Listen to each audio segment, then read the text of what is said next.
Hi guys, welcome back to my channel. In today's video we are going to see a special tomato biryani recipe. The ingredients needed for this are onions, tomatoes, green chilli, ginger garlic paste, red chilli powder, coriander powder, turmeric powder, salt, ghee, oil and basmati rice.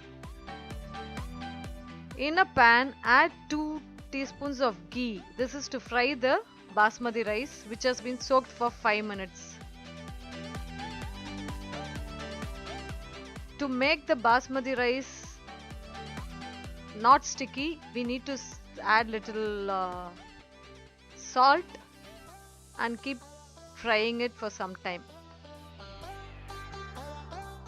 This will give a very nice texture for the biryani so that it will be non-sticky even after cooking with the masala at the end. You can leave the pan at low flame, and in another pan we need to add 3 tablespoons of oil. If you want, you can replace oil with ghee as well. For smell we need to add curry leaf, bay leaf and spices like clove, cinnamon,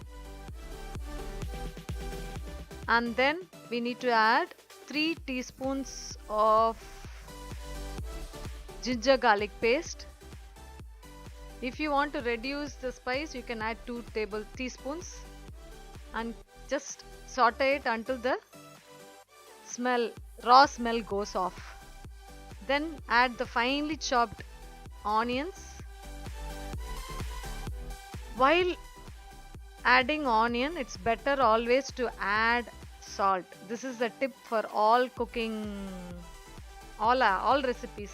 Like, you need to sprinkle little salt so that the onion cooks very well and becomes translucent very faster. Then add green chilli, mint and coriander paste. You can take handful. For 3 cups of rice we need to add handful of coriander, mint and 3 chilies ground.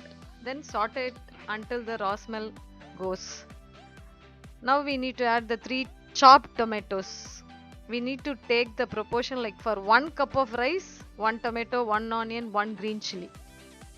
Same way 1 chili powder teaspoon, and 1 teaspoon of coriander powder and 1 teaspoon of turmeric. Close it and cook it for 5 to 10 minutes. Saute it after opening, and if it is not cooked, mash the tomatoes well so that it gets blended well. Don't leave any pieces as it is. Mash it well. Now add the coriander powder. As I said, all the powders needs to be 1 spoon for 1 cup. So if it is 3 cup, you need to add 3 spoons. If it is 2 cups, you can add just 2 spoons. If you want more spice, it's up to you to add or reduce it based on your taste. Now sprinkle some water so that the masala doesn't burn out. The water measurement is like, you have to take 1:2. 1 cup of rice means 2 cups of water. That is the initial measurement which needs to be noted down and kept aside. I have taken 1 glass of water for sprinkling and other reason. In the cooker, I have added ghee and little bit of water, not to make the masala sticky. Now pour the masala into the cooker. Remember the water measurement. This 1 glass will be used for all these purposes. So for 3 cups of rice, we'll be adding 6 cups of water. In that, 1 cup is used for this purpose and 5 cups will be used in the rice cooker for cooking the biryani at the end.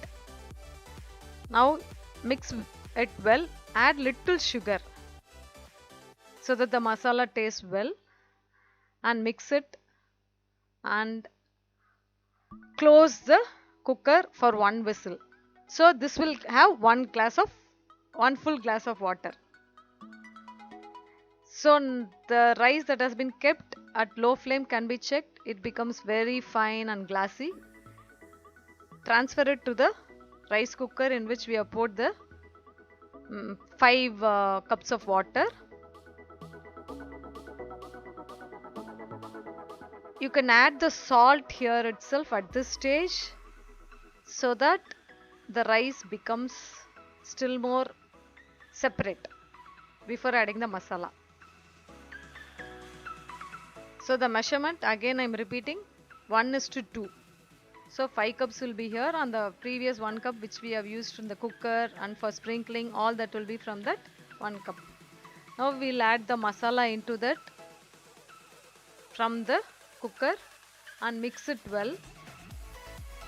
Check thoroughly that the bottom of the rice needs to be mixed well, or it will be like without masala and not taste good. Sometimes we can leave it as dum biryani also, layering. Leave this to cook for 25 to 30 minutes. Check it, again mix it so that it's evenly spread. The masala should be evenly spread, not only to the bottom.